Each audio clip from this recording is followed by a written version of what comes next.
Hello and welcome to today's video on planning a trading algorithm. So this video is for anybody that is thinking of becoming an algorithmic trader, wanting to expand their current portfolio of algorithms, or simply get a different idea on how other people might plan their algorithm before they start coding and creating everything that's required to set it all up. We want to select a market. So we want to narrow our focus on what we need to look at. And market selection is one way to do that. By matching characteristics and understanding the characteristics of a particular market can help you identify what sort of style of trading method you're going to go for.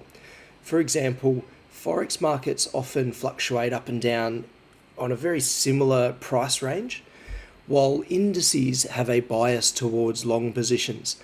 The index is naturally designed to always be increasing by the method of removing underlying assets from the bottom and replacing stronger assets into that index. So it's always building up and inflating in a sense. It's designed that way, and that sort of a bias can help you understand what sort of a process might work with that market. So market selection is an important one because then you can code towards specific criteria. For example, indices, if they've got a long bias, you may want to code your algorithm and plan your algorithm in a long bias condition. So you don't take short trades, for example, except in very specific circumstances where Forex, you might identify a pattern where you can buy or sell in a particular environment in the same market condition. So pulling up a chart, having a look at the indicators and things that you want to use will help you to devise a rough system to consider. Rather than just going in, rushing in, trying to test everything and hope it works, have a look at a chart of a specific market. Let's say it's an index. Have a look at a few indicators like your Bollinger Bands, your moving averages and that kind of thing. Just see if there's anything that you can visually identify that might work. And what we're going to do is test it later. So you're just getting an insight as to what you might think a good system could be. Moving on, we've got entry guidelines. So you've got a rough system. Now, what entry conditions are going to generally give you a probable outcome from start to finish? So we're not talking about stops and targets just yet. It's just a general insight as to, does the market move up or down from this point? So you want to predict future pricing, and picking the entry is obviously critical in determining whether the market goes up or down after that point. You also want to consider the frequency of entries that you're going to make. So how many trades are you going to actually get into? Because some systems, if they don't have enough trades, it might be very tough to actually analyze the data and work with that data to see whether it's viable long term. Because if you've only got a few very specific entries, it could just be a lucky set of, say, 5 or 10 trades over a couple of years that has just happened to work out. Whereas if you've got 100 or 200 trades over that 1 year period, you're probably going to have more losses. So your win rate's not going to be as high, but you're going to be able to work with the data a little bit better and gain a bit more of a fluid asset in your algorithm. So you're going to hopefully steadily increase over that period of time and be able to bug check and things like that along the way. If you don't have enough entries and you're trading live with that algorithm, if it misses a trade, you may not know because it does fire so infrequently. It's going to be kind of tricky to keep track of it, whether it's working or not. It's just a consideration there. And you also want to assess the likely risk required to meet the target. Let's say you want it to go up, but how far down does it go in that period of time before it does meet that higher target? So how much drawdown are you going to have to face? How long are you going to have to sit in a drawdown? And these are all considerations, particularly when you're developing a full portfolio. What's your entry going to be? Very critical point. Exit guidelines. So basic exit conditions at this section. So point to point. So rather than thinking about your trailing stops or break evens, just go simple point to point, see if it works generally, because you want to test quite quickly, validate the system that it is a general concept that could work, and assess, does the market generally move in your favor over that time period from the entry point. So this is going to tie in a little bit with the previous section where it talks about how much drawdown you're going to have to take before you get to that target. But generally speaking, does your point-to-point work out for you? So exit guidelines, just very raw, and what we're going to do later is effectively test the concept and then refine it down. So the MQL5 strategy tester optimization using broad data. So rather than applying your break even and adjusting your stops and things like that, we're just going to do a very broad MQL5 strategy test and optimize across a series of data just to check if there is a particular data set that does work quite well. And then we can use that, careful not to overfit, but then refine it down using a few strategies that I'm about to talk about soon.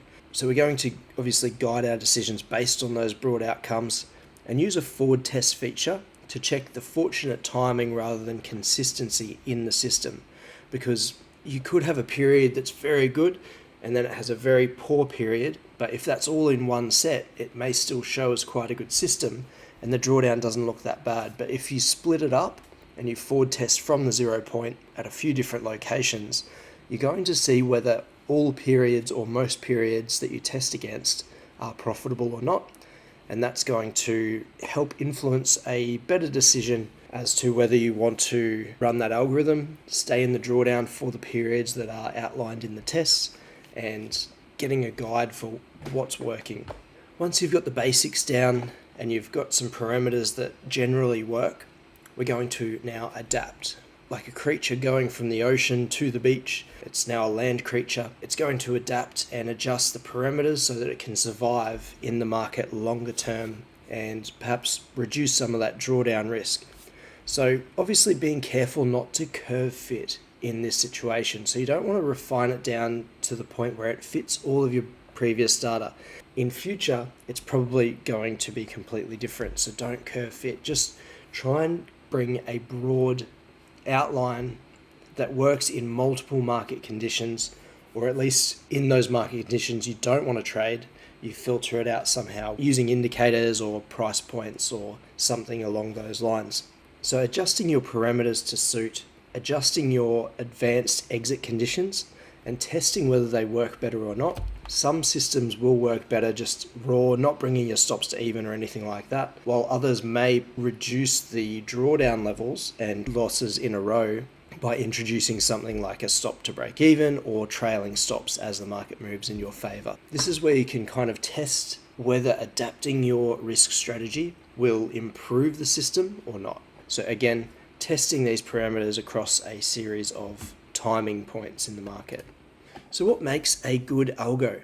I like to reverse engineer the goals of the algorithm to your needs. So if you're looking for a particular percentage return to cover your lifestyle or particular holidays or fund a business or anything like that, if you know the amount of money that you're looking to obtain, you can reverse engineer that process simply by this calculation.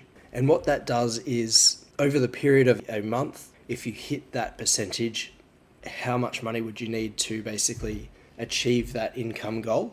Obviously, this could be considered with compounding returns. If you want to calculate out the compounding effect, you can add savings along the way to boost that and get you to your target sooner, or you can adjust the percentage target that you're looking to obtain.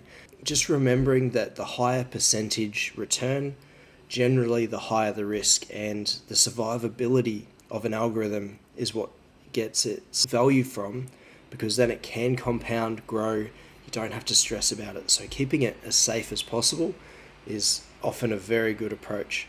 Let's say you want to make $5,000 a month to cover your living expenses or fund advertising in a business, for example. If you have an algorithm that's delivering 5% per month, you would need $100,000 in that algorithm for that particular month. If you introduce compounding interest and savings along the way to build up to that goal, then that's a method that you could also introduce and try and understand where you would need to land and what time frame you would get there. So reverse engineering your goals is one of my favorite things to do. If, for example, you're going for a challenge like the FTMO then your goals are probably just to simply pass, and that would be, say, 10%. It doesn't have to be in the 1 month though. So if you have a 5% per month algorithm, you could just pass over 2 months. Now, the important thing here is to consider the drawdown element. That's the biggest issue when it comes to algorithmic trading.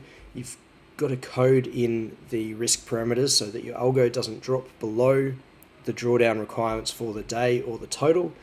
And there's ways you can actually adjust the risk so that it will slow down as it approaches the drawdown, or even stop trading, wait till the next day, for example, and then start the approach again. So depending on your goals, it really changes what you need from your algorithm. So you've got percentage versus time versus input or capital. Percentage return is obviously what you get from the algorithm.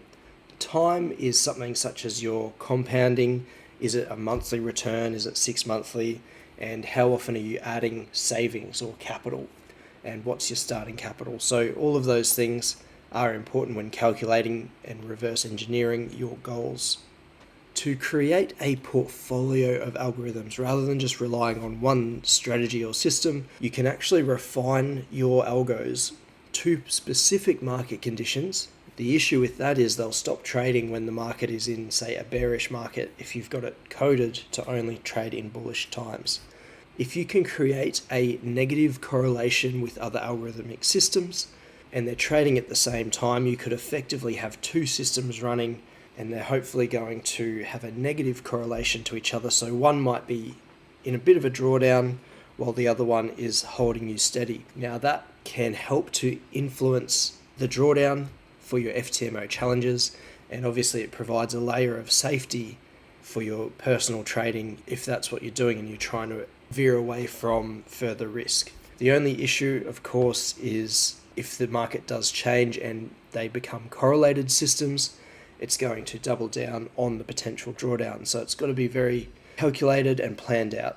So for algorithmic portfolio development, I use the Quant Analyzer 4. It's software that you can get on your computer, and you simply grab your reports and backtests from MT5 and upload them into the Quant Analyzer. And you can upload as many systems as you want, I believe, and check the overall drawdown, profits, and a lot of other data. You can see that if there's any one point in time where, say, you've got all indices, algorithms that are running, and they all happen to go into drawdown at the same point, that's going to magnify the losses. Whereas if you have systems that are negatively correlated, it's going to hopefully increment upwards slowly regardless of what's happening in the market. Those systems are going to create a trading ecosystem and work together to build you a profitable machine over time if you've done the right testing.